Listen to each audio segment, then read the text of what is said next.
Hey everyone, welcome to the first in our series of interviews at the Mingle. I'm Paul Lathrop, the Deputy Director of New Media for the Second Amendment Foundation. We are with Lisa Ludwig right now. Lisa's from Long Island, New York. Yes, sir. Did you fly or did you drive down? You flew down. Yes, sir. New York, not exactly known for a bastion of freedom when it comes to firearms. When did you get into firearms?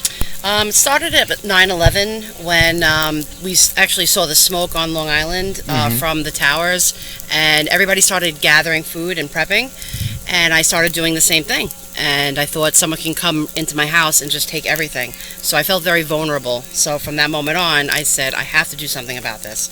So I reached out to my local military guy, and he said, meet me at the end of Long Island in like a sand pit with a shotgun, 12 gauge. And I went, I shot 5, I hit 0, and I went home, and I was petrified of it. It literally sat under my bed for 2 years. I wouldn't even vacuum near it. I thought it was going to explode.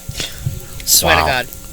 Okay, so now your everyday carry, now you've gone from that to you're here at the Mingle, which means you're in the firearms industry. You've gone from you won't even touch it, it's underneath the bed, it's a 12 gauge that you won't get near. What do you have now? I now carry a Glock 19 Gen 5 as my everyday carry. Okay, and you are a trainer out on Long Island. What's that journey like? How did it go from you're not going to touch it again to you're helping other people learn?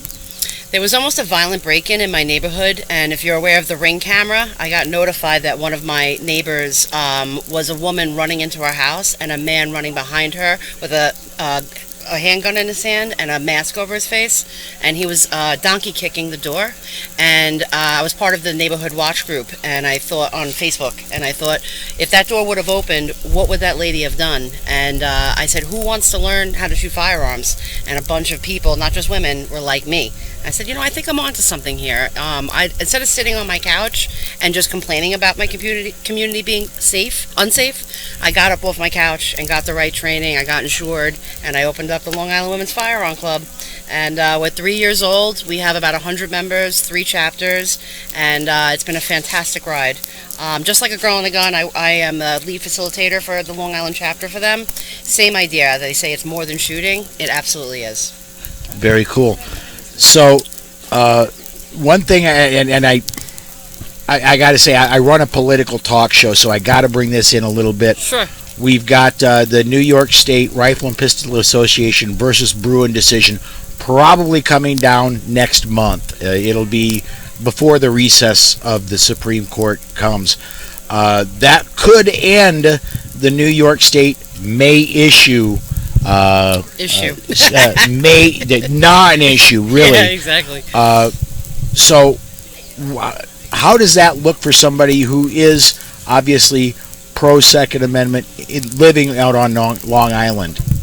What does that look like? It kind of looks a little scary, honestly, because there's so many people that don't touch firearms on Long Island and in the New York area because of how different the mentality is there versus, like, say, the South and the rest of the country, that I feel like they would just buy a bunch of firearms and not get the training and just walk around kind of like cowboyish, So if in my personal opinion, if they are going to do something like that, they need to mandate some type of training to go along with that, not just like a pure open carry or just for anybody.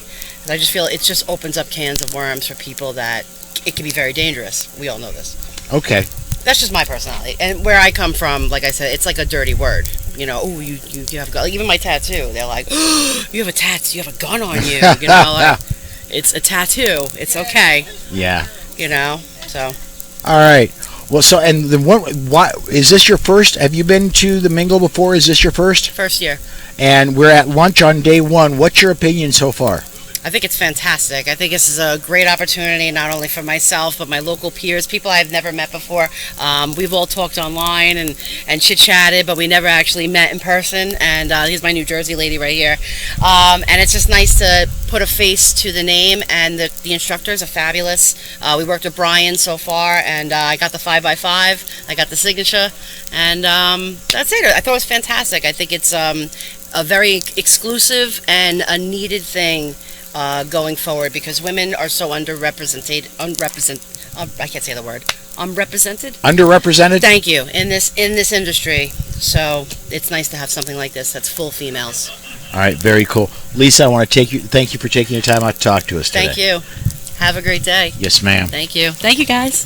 Go. Oh, I shouldn't get up. Like I shouldn't get up.